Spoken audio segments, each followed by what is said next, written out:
Hello friends, सपनों की जीत channel में आपका हार्दिक स्वागत है। बरेली भारत के सबसे बड़े राज्य उत्तर प्रदेश में स्थित बरेली जनपद राष्ट्रीय राजधानी दिल्ली और उत्तर प्रदेश की राजधानी लखनऊ तक के राष्ट्रीय राजमार्ग के बीचों बीच स्थित है। प्राचीन काल से इसे बोलचाल में बांस बरेली का नाम दिया जाता रहा और अब ये बरेली के नाम से ही पहचाना जाता है। इस जनपद का शहर महानगरीय है। ये उत्तर प्रदेश में 8वां सबसे बड़ा महानगर और भारत का 50वां सबसे बड़ा शहर है। बरेली उत्तराखंड राज्य से सटा जनपद है। इसकी बहेड़ी तहसील उत्तराखंड के ऊधम सिंह नगर की सीमा के निकट है। रामगंगा नदी के तट पर बसा ये शहर प्राचीन रोहिलखंड की राजधानी मुख्यालय रहा है। बरेली का राज्य दर्जा प्राप्त महात्मा ज्योतिबा फुले रोहिलखंड विश्वविद्यालय होने की वजह से उच्च शिक्षा के लिए इस विश्वविद्यालय का अधिकार क्षेत्र बरेली और मुरादाबाद मंडल के जिन 9 जिलों तक विस्तारित है, वे जिले ही प्रथम स्वतंत्रता संग्राम के दौर में रोहिलखंड का हिस्सा रहे। ऐसे में आज भी बरेली को रोहिलखंड का मुख्यालय ही माना जाता है। महाभारत काल में बरेली जनपद की तहसील आंवला का हिस्सा पांचाल क्षेत्र हुआ करता था। ऐसे में इस शहर का ऐतिहासिक महत्व भी है। धार्मिक महत्व के चलते बरेली का खास स्थान है। नाथ संप्रदाय के प्राचीन मंदिरों से आच्छादित होने के कारण बरेली को नाथ नगरी भी कहा जाता है। शहर में विश्व प्रसिद्ध दरगाह आला हजरत स्थापित है, जो सुन्नी बरेलवी मुसलमानों की आस्था का प्रमुख केंद्र है। इसलिए बरेली को बरेली शरीफ शहर ए आला हजरत भी कहते हैं। सम्राट हर्ष के शासनकाल के समय यह क्षेत्र अहिच्छत्रभुक्ति का हिस्सा था। चीनी तीर्थयात्री ह्वेंसांग ने भी लगभग 625 ईस्वी में अहिच्छत्र का दौरा किया था। हर्ष की मृत्यु के बाद इस क्षेत्र में लंबे समय तक अराजकता और भ्रम की स्थिति रही। 8वीं शताब्दी की दूसरी तिमाही में यह क्षेत्र कन्नौज के राजा अशोकवर्मन के शासनाधीन आया और फिर उसके बाद कई दशकों तक कन्नौज पर राज करने वाले अयोध्य राजाओं के अंतर्गत रहा। 9वीं शताब्दी में गुर्जर प्रतिहारों की शक्ति बढ़ने के साथ बरेली भी उनके अधीन आ गया और 10वीं शताब्दी के अंत तक उनके शासनाधीन रहा। गुर्जर प्रतिहारों के पतन के बाद क्षेत्र के प्रमुख शहर क्षेत्र का एक समृद्ध सांस्कृतिक केंद्र के रूप में प्रभुत्व समाप्त होने लगा। राष्ट्रकूट प्रमुख लखनपाल के शिलालेख से पता चलता है कि इस समय तक क्षेत्र की राजधानी को भी बोधमायुत के स्थानांतरित कर दिया गया था। लगभग 1500 ईस्वी में क्षेत्र के स्थानीय शासक राजा जगत सिंह कठेरिया ने जगतपुर नामक ग्राम को बसाया था, जहां से वे शासन करते थे। यह क्षेत्र अब भी वर्तमान बरेली नगर में स्थित एक आवासीय क्षेत्र है। 1537 में उनके पुत्रों बांसदेव तथा बरल देव ने जगतपुर के समीप एक दुर्ग का निर्माण कराया, जिसका नाम उन दोनों के नाम पर बांस बरेली पड़ गया। इस दुर्ग के चारों ओर धीरे धीरे एक छोटे से शहर ने आकार लेना शुरू किया। 1569 में बरेली मुगल साम्राज्य के अधीन आया और अकबर के शासनकाल के दौरान यहाँ मिर्जई मस्जिद तथा मिर्जई बाग का निर्माण हुआ। इस समय यह दिल्ली सूबे के अंतर्गत बदायूं सरकार का हिस्सा था। 1596 में बरेली को स्थानीय परगने का मुख्यालय बनाया गया।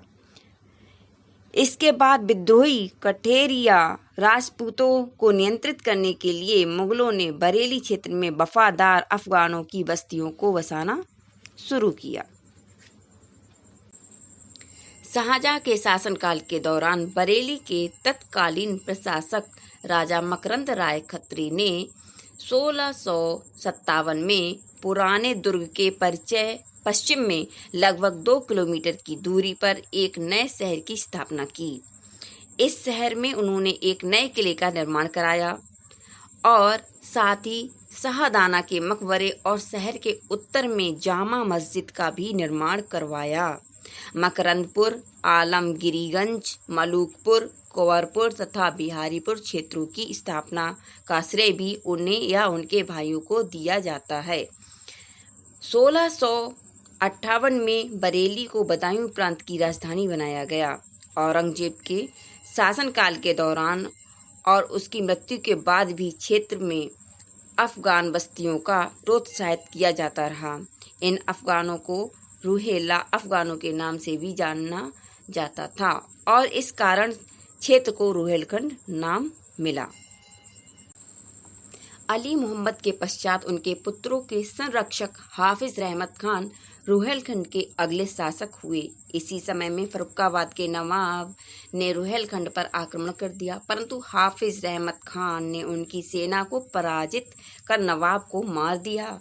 इसके बाद वह उत्तर की ओर सेना लेकर बढ़े और पीलीभीत और तराई पर कब्जा कर लिया। फर्रुखाबाद के नवाब की मृत्यु के बाद अवध के वजीर सफदरजंग ने उनकी संपत्ति को लूट लिया और इसके कारण रुहेलखंड और फर्रुखाबाद ने एक साथ संगठित होकर सफदरजंग को हराया, इलाहाबाद की घेराबंदी की और अवध के एक हिस्से पर कब्जा कर लिया। इसके परिणाम स्वरूप वजीर ने मराठों से सहायता मांगी और उनके साथ मिलकर आंवला के समीप स्थित बिसौली में रुहेलाओं को पराजित किया। उन्होंने 4 महीने तक पहाड़ियों की तलहटी में रुहेलाओं को कैद रखा, लेकिन अहमद शाह दुरानी के आक्रमण के समय उपजे हालातों में दोनों के बीच संधि हो गई और हाफिज खान पुनः रुहेलखंड के शासक बन गए।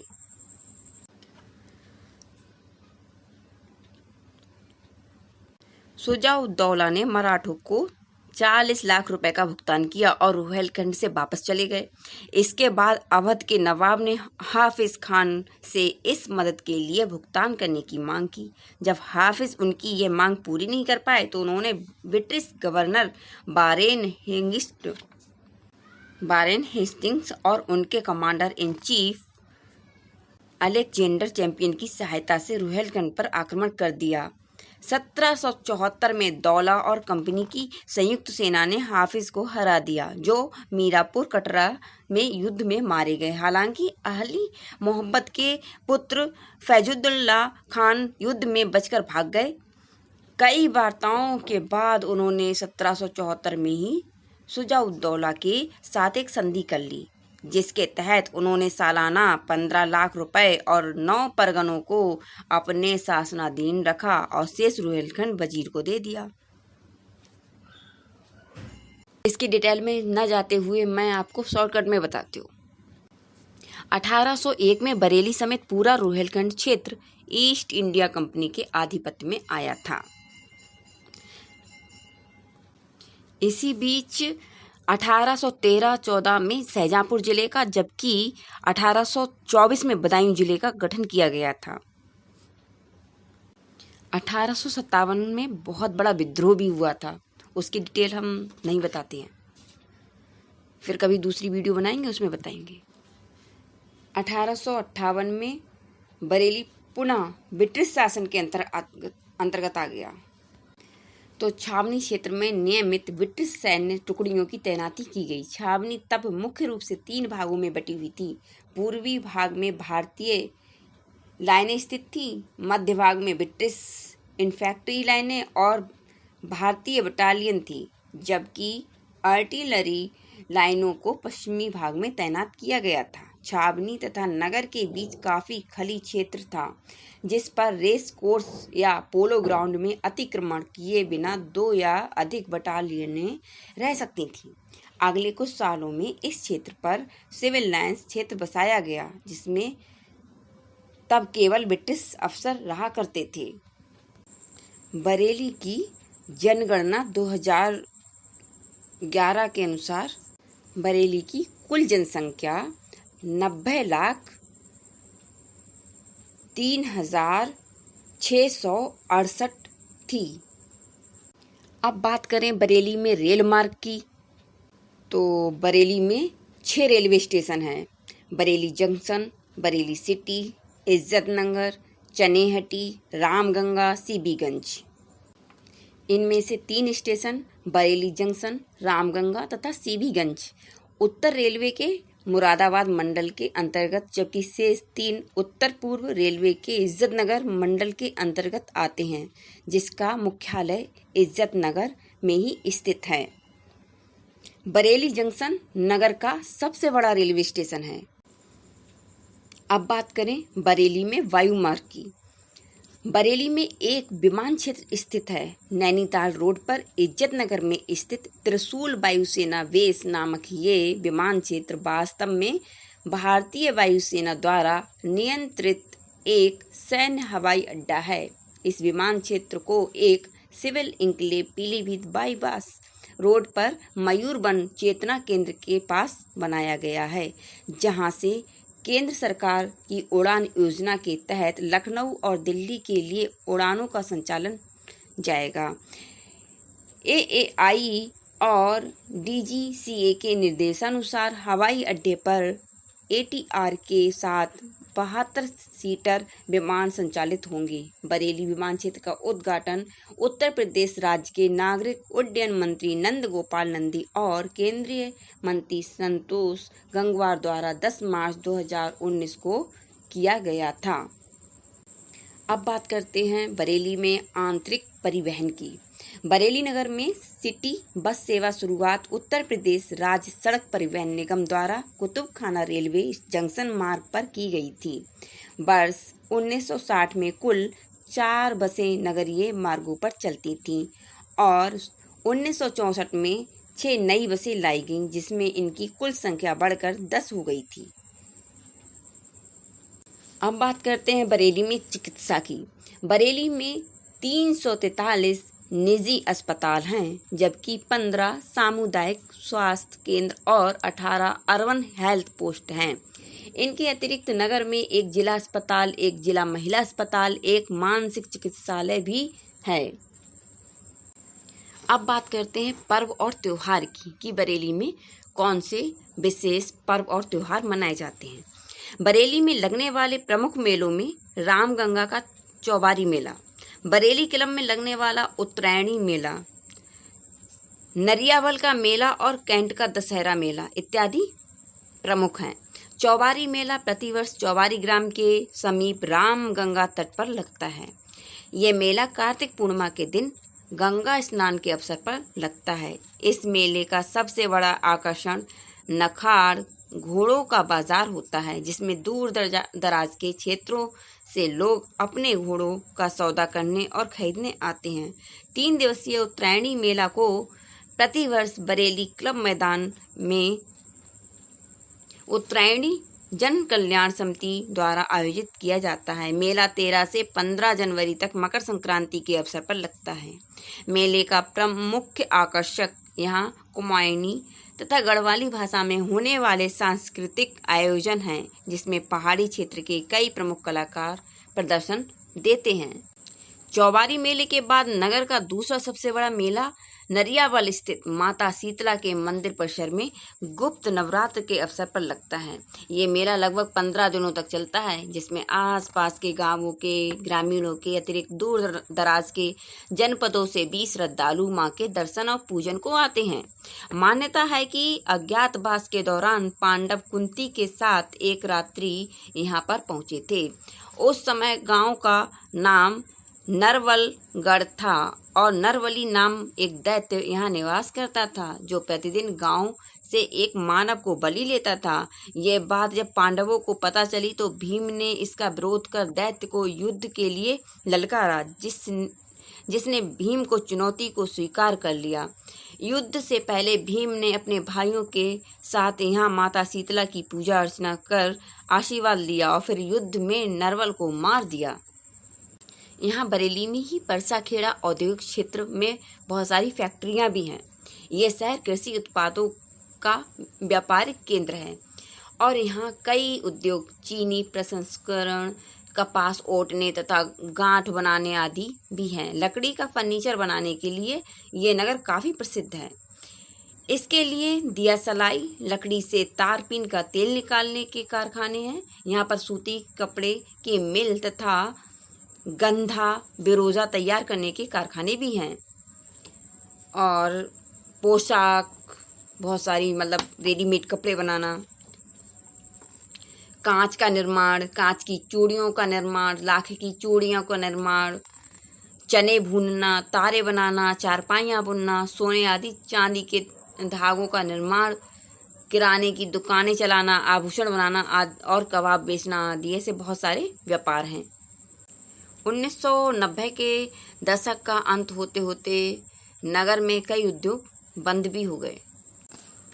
अप्रैल 1998 में इंडियन टारपेटाइन एंड रोजिन फैक्ट्री और सितंबर 1998 में नेकपुर की चीनी मिल बंद हो गई। उत्तर प्रदेश शुगर कॉरपोरेशन के अधीन इस गन्ना फैक्ट्री को वर्ष 1996 में लक्ष्य से अधिक उत्पादन करने के लिए गोल्ड मेडल भी मिला था। 15 जुलाई 1999 फतेहगंज पश्चिमी स्थित रबड़ फैक्ट्री भी बंद की गई। फैक्ट्री के उत्पाद पूरे एशिया के देशों में प्रसिद्ध थे और लगभग 2000 लोग इस फैक्ट्री में सेवाएं दे रहे थे। सीबीगंज स्थित विमको फैक्ट्री, जहां से पूरे देश भर में माचिस की सप्लाई होती थी, वर्ष 2014 में बंद हो गई। अब बात करते हैं शिक्षा की। भारतीय स्वतंत्रता संग्राम के समय से ही बरेली राजनीतिक जागरूकता और राजनीतिक प्रेरणा का केंद्र रहा। नगर में 3 विश्वविद्यालय हैं: महात्मा ज्योतिबा फुले रोहिलखंड विश्वविद्यालय, बरेली अंतर्राष्ट्रीय विश्वविद्यालय और इनवर्टिस विश्वविद्यालय। इसके अंतर्गत मार्च 2020 में 3 अन्य संस्थानों को सिद्धिविनायक फ्यूचर इंस्टीट्यूट और SRMS को उत्तर प्रदेश सरकार द्वारा निजी विश्वविद्यालय का प्रमाण पत्र दिया गया, जिससे यहाँ स्थित विश्वविद्यालयों की संख्या 6 हो गई है। बरेली में स्थित उच्च शिक्षा के अन्य संस्थानों में इज्जतनगर में स्थित भारतीय पशु चिकित्सा अनुसंधान संस्थान तथा केंद्रीय पक्षी अनुसंधान संस्थान शामिल हैं। नगर में 3 निजी मेडिकल कॉलेज हैं, जिनमें राजश्री, SRMS और रोहिलखंड शामिल हैं। इसके अलावा गंगासील आयुर्वेदिक मेडिकल कॉलेज भी है, लेकिन कोई भी सरकारी मेडिकल कॉलेज नहीं है। बरेली में करीब 2 दर्जन प्रबंधन तथा प्रौद्योगिकी महाविद्यालय हैं। 2894 बेसिक स्कूल, 416 माध्यमिक स्कूल, 52 CBSE, 7 ICSE स्कूल हैं। 1974 में स्थापित महात्मा ज्योतिबा फुले रोहिलखंड विश्वविद्यालय नगर का एकमात्र राजकीय विश्वविद्यालय है। विश्वविद्यालय का अधिकार क्षेत्र बरेली और मुरादाबाद मंडल के 9 जिलों तक विस्तारित है। इन जिलों के सभी राजकीय महाविद्यालय इसी विश्वविद्यालय से संबद्ध हैं। बरेली कॉलेज नगर का सबसे पुराना महाविद्यालय है। 1837 में स्थापित इस महाविद्यालय को 1850 में राजकीय महाविद्यालय का दर्जा दिया गया था। अपनी स्थापना के समय ये कलकत्ता विश्वविद्यालय से संबंध था। बाद में आगरा विश्वविद्यालय से संबंध हो गया। वर्तमान काल में ये रोहिलखंड विश्वविद्यालय से संबंध है। अब बात करते हैं कि बरेली में कौन कौन से पर्यटन स्थल हैं। माना जाता है कि बरेली के पास स्थित प्राचीन दुर्ग नगर में बुद्ध का आगमन हुआ था। ये जगह बरेली शहर से लगभग 40 किलोमीटर है। यहीं पर एक बहुत पुराना किला भी है। बरेली के मंदिरों, मस्जिदों, दरगाहें भी बहुत सारी हैं। एक मंदिर है धोपेश्वर नाथ। ये मंदिर सदर बाजार में स्थित बहुत खूबसूरत है। ये भगवान शिव को समर्पित है। और दूसरा मंदिर है तपेश्वर नाथ, भगवान शिव को समर्पित है। ये मंदिर रेलवे स्टेशन के नज़दीक है। तीसरा है त्रिवटी नाथ, देखने में बहुत खूबसूरत ये मंदिर शहर के बीचों बीच में स्थित है। चौथा मंदिर है मणिनाथ, यह भी 2 किलोमीटर पर स्थित है। 5वां है बनखंडी नाथ। छठा है अलखनाथ भगवान शिव को समर्पित ये शहर का सबसे बड़ा मंदिर है।